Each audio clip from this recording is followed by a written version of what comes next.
Duolingo English test identification check খুবই ঝামেলার ভিতরে আছেন। আইডি দিচ্ছেন কিন্তু নিচ্ছে না, নট রেকগনাইজড দেখাচ্ছে। আপনার মাথার চুল টেনে ছিঁড়ার অবস্থা হয়ে গেছে। কি করবেন, কি করা যায়, আপনার মাথায় কিছু ধরছে না। এই জায়গাতে যদি আপনি থেকে থাকেন তাহলে আজকের লেসনটি শুধুমাত্র আপনার এই জন্য। 2017 সাল থেকে ডুওলিঙ্গো প্রিপারেশনের স্টুডেন্ট পড়াচ্ছি, সেখান থেকে কিছু অভিজ্ঞতা আপনাদের সাথে শেয়ার করবো। এই ধরনের প্রবলেম কেন হয়ে থাকে, কিভাবে সলভ করা যায়, কি করলে এই প্রবলেম থেকে আপনি আপনার নিজেকে সেভ করতে পারবেন। সুতরাং আজকের ভিডিওটি লাস্ট পর্যন্ত দেখতে হবে, খুবই ইম্পর্টেন্ট হতে যাচ্ছে। Before that, welcome to my channel blueberry BD. আমার চ্যানেলে আপনাদেরকে স্বাগতম।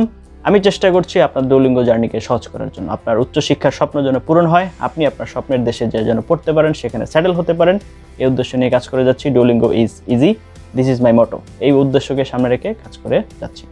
আপনি যদি আমার চ্যানেলে সাবস্ক্রাইবার হয়ে থাকেন then you are the boss, otherwise please subscribe, it's my wholehearted request to you. মূল আলোচনায় যাওয়ার আগে জাস্ট কয়েকটা ইনফরমেশন আপনাদেরকে দিয়ে নিতে চাচ্ছি। সেটা হচ্ছে, আপনার যদি ডুওলিঙ্গো মক টেস্ট দেওয়ার প্রয়োজনীয়তা থাকে, আপনি আপনার নিজেকে যাচাই করতে চাচ্ছেন আপনি এখন কোন অবস্থায় আছেন, you can contact with me. আপনার যদি টেস্ট পারচেস করে নিয়ে ঝামেলা থাকে, Duolingo test, I will purchase your test, don't worry. আপনার যদি টেস্ট সেন্টার নিয়ে ঝামেলা থাকে, কোথায় পরীক্ষা দিবেন আপনার নিজস্ব অ্যারেঞ্জমেন্ট নেই, you can contact with me. আমার কন্ট্যাক্টের অ্যাড্রেস, আমার কন্ট্যাক্টের ডিটেলস আপনি ভিডিওর কমেন্টে পিন করা অবস্থায় পেয়ে যাবেন। চলে যাচ্ছে মূল আলোচনায়। সেটা হচ্ছে আইডেন্টিফিকেশন চেক। যখন আপনি ডুওলিঙ্গো এক্সাম দিতে বসবেন, তখন প্রথমেই যে পার্টটা আসবে সেটা হচ্ছে আপনার আইডি চেক করতে হবে। আপনার যে আইডেন্টিটি, এটাকে আগে রিয়েল প্রমাণ করতে হবে। ওকে, তার জন্য আমাদের কি লাগে? পাসপোর্ট লাগে, এনআইডি অথবা আপনার হচ্ছে ড্রাইভিং লাইসেন্স, তিনটার যে কোনো একটা হলেই হয়। তবে আমরা সবচেয়ে বেশি প্রেফার করে থাকি বেশি আপনার পাসপোর্ট। কেন? কারণ আপনি যখন ইমিগ্রেশন পারপাস, ইউনিভার্সিটি পারপাস, যখন আপনি এই ডুওলিঙ্গো সার্টিফিকেটটা জমা দেবেন, তখন আপনার নাম এই পাসপোর্ট অনুযায়ী আসলে সবচেয়ে বেটার হয়। এখন আপনার এনআইডির নামটা যদি একটু ভিন্নভাবে লেখা থাকে বা ওইখানে কিছু ঝামেলা হইতে পারে, তো সেক্ষেত্রে পাসপোর্ট হলে বেটার, না হলে বাকি দুইটার যে কোনো একটা ট্রাই করে দেখতে পারেন। অ্যারেঞ্জমেন্টের বিষয়ে আসি। অ্যারেঞ্জমেন্টের ক্ষেত্রে আপনার হচ্ছে, আপনি যেখানে বসবেন, নর্মালি আমাদের বাংলাদেশের আপনার হচ্ছে ইন্টেরিয়র ডিজাইন অনুযায়ী আমাদের বাংলাদেশের লাইট হয় উপর থেকে। Try to understand my point. আমাদের বাংলাদেশের লাইট হয় কোথা থেকে? উপর থেকে। এখন যখন উপর থেকে লাইট হয়, এইভাবে যখন পড়ে, এই অ্যাঙ্গেলে যখন পড়বে, তখন কিন্তু আপনার এই জিনিসটা ভালো করে বোঝা যাবে না। এখন আপনারা দেখুন, একদম স্পষ্টভাবে আপনারা আমার এই পেজটা দেখতে পাচ্ছেন। কেন? কারণ হচ্ছে আমার এই অ্যাঙ্গেলে লাইট আছে। দ্যাট মিনস আমার যে এখন যে ক্যামেরার পিছনে এই অ্যাঙ্গেলে লাইট থাকার কারণে এটা আপনি ভালোভাবে দেখতে পাচ্ছেন। শুধুমাত্র যদি উপর থেকে লাইট থাকতো, তাহলে এখানে একটা ছায়া পড়তো। তো যখন আপনি পরীক্ষা দিতে বসবেন, তাহলে কি করতে হবে?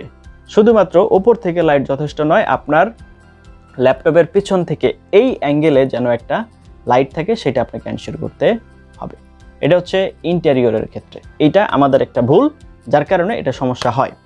দ্বিতীয়ত হচ্ছে ধরার ক্ষেত্রে। এখন মনে করেন আমরা যদি এটাতে অভ্যস্ত না হই, তাহলে কি হয়? ধরেন এটা একটা পাসপোর্ট, তো সেক্ষেত্রে আমি যদি এইভাবে ধরি, দেখেন আমার আঙ্গুল, দেখেন, লুক এট মাই ফিঙ্গার। এখন আমি কিন্তু কয়েকটা লেখা ঢেকে রাখছি। এখন যদি আমি এইভাবে সারাদিনও ধরে রাখি, তারপরেও কিন্তু এটা রেকগনাইজ করতে পারবে না। আমাকে ধরতে হবে কিভাবে? এই যে এইভাবে, যেখানে কোনো লেখা নেই সেই জায়গাটা ধরে তারপরে হচ্ছে সোজা করে ধরতে হবে, যেন সম্পূর্ণ লেখাগুলো চেক আউট করতে পারে এবং বুঝতে পারে। তো আই হোপ ইউ আন্ডারস্ট্যান্ড। তাহলে ধরার ক্ষেত্রে এখন নর্মালি ধরতে হয় এইভাবে, ফেসের সাথে। আপনি মনে করেন যেখানে আছেন এই ফেসের সাথে এইভাবে ধরতে হয়। এখন অনেক সময় হয় যে আপনার যে ল্যাপটপটা আপনি ইউজ করছেন, অথবা হচ্ছে আপনার যে ফ্যাসিলিটিটা বা আপনার ওয়েবক্যাম যেটা ব্যবহার করছেন, এটা অনেক পুরনো হয়ে যাওয়ার কারণে এটার স্ক্রিনে অনেক ময়লা জমেছে। তো সেক্ষেত্রে আমার পরামর্শ সবসময় থাকে নতুন ল্যাপটপ ব্যবহার করার ক্ষেত্রে বা নতুন ওয়েবক্যাম ব্যবহার করার ক্ষেত্রে। এটা যদি হয় তাহলে সবচেয়ে বেস্ট হয়, মানে বেটার হয় যদি এটা করা যায়।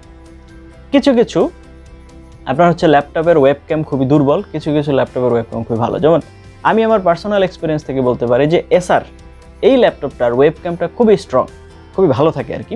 অ্যাপলের ম্যাকবুক হয় কিন্তু কথাই নেই, তো সবচেয়ে বেটার। কিন্তু না হলেও চেষ্টা করবেন এসার ম্যানেজ করার জন্য। অন্যগুলো দিয়েও হবে, সেগুলো যদি নতুন হয় এবং আপনি যদি আপনার এই রুলসটা ঠিকঠাক মতো মেনটেন করতে পারেন, তাহলে আশা করা যায় আপনার আইডেন্টিফিকেশন চেকের এই প্রবলেমটা এখান থেকে সলভ হয়ে যাবে।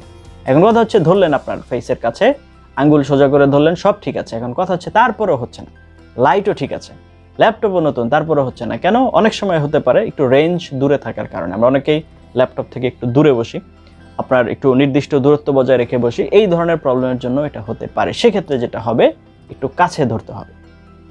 একদম ক্যামেরার সামনে নিয়ে এইভাবে ধরতে হবে, ঠিক আছে? এই যে এইভাবে একদম ক্যামেরার সামনে এইভাবে যখন আপনি ধরবেন তখন আশা করা যায় যে আপনার আইডেন্টিটিটা নিবে। এটা নেওয়ার সম্ভাবনা তখন সবচেয়ে বেশি। এইভাবে একদম এইভাবে কাছে নিয়ে ধরবেন। তো এই জিনিসগুলো আমি যে পয়েন্টগুলো বললাম এগুলো যদি আপনি ঠিকঠাক মতো মেনটেন করতে পারেন। এবং আরেকটা জিনিস সেটা হচ্ছে, ধরেন আপনার পাসপোর্টের ছবি অনেক আগের তোলা, ঠিক আছে? আপনার পাসপোর্টে আপনি হচ্ছে একদম ফ্রেশ লুক, কিন্তু এখন বর্তমানে আপনি বিয়ার্ড লুক, তার মানে হচ্ছে আপনার দাড়ি রেখেছেন, একটা সুন্দর পজে আছেন, তাহলে কিন্তু হবে না। এটাও একটা সমস্যা। তাহলে আপনার কি করতে হবে, পাসপোর্টের যে ছবি বা এনআইডির যে ছবি আপনার মানে যখন পরীক্ষা দিবেন তখনও ফেসটা যেন ওর কাছাকাছি থাকে। দ্যাট মিনস এটা যদি বিয়ার্ড ছাড়া থাকে তাহলেও আপনার পরীক্ষার সময় বিয়ার্ড না রাখাটাই বেটার। আর যদি এখানে বিয়ার্ড থাকে তাহলে এখানে বিয়ার্ড রাখতে হবে।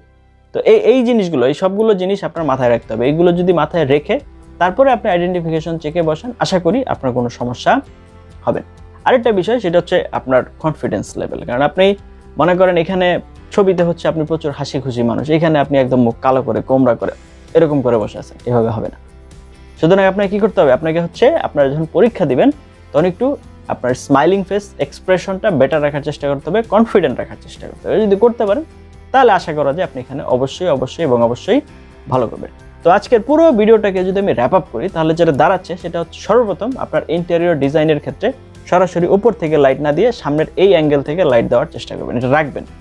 তারপরে এটা যখন ধরবেন তখন আপনার কোনো লেখা যেন আঙুলের নিচে না পড়ে সেটা খেয়াল রাখবেন। এমন জায়গায় ধরবেন যেন এটা সোজা থাকে এবং লেখা কোনোটা ঢেকে না যায়। আরেকটা হচ্ছে আপনার কি করতে হবে, যে ল্যাপটপটা ইউজ করছেন সেটা হচ্ছে নতুন এবং হচ্ছে কি বলে বেটার কোয়ালিটির হলে সবচেয়ে বেটার হয়। চেষ্টা করবেন পাসপোর্ট ব্যবহার করার জন্য, না হলে এনআইডি এবং গভর্নমেন্টের যে কোনো ধরনের আইডি, যেমন ধরেন ড্রাইভিং লাইসেন্সও ব্যবহার করতে পারেন। এই বিষয় সবগুলো খেয়াল রাখতে হবে। এবং হচ্ছে আপনার স্মাইলিং ফেস, পাসপোর্টের ছবি এবং আপনার রিয়েল আপনি দুটা যেন কাছাকাছি থাকে।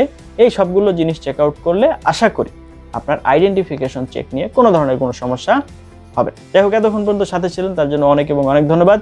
আপনাদের যদি বেসিক ইংলিশ নিয়ে প্রবলেম থাকে বা ডুওলিঙ্গো প্রিপারেশন আরও বেটারভাবে নিতে চাচ্ছেন, you can join my Facebook page and Facebook group.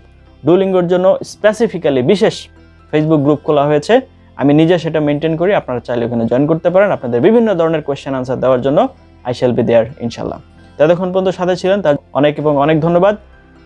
ভিডিওটি যদি আপনার কাছে সামান্য উপকার হয়ে থাকে আপনার, এবং আপনি যদি মনে করে থাকেন ভিডিওটি ইউজফুল ছিল, তাহলে অবশ্যই ফ্রেন্ডস অ্যান্ড ফ্যামিলির সাথে শেয়ার করতে ভুলবেন না। Thank you for watching until now.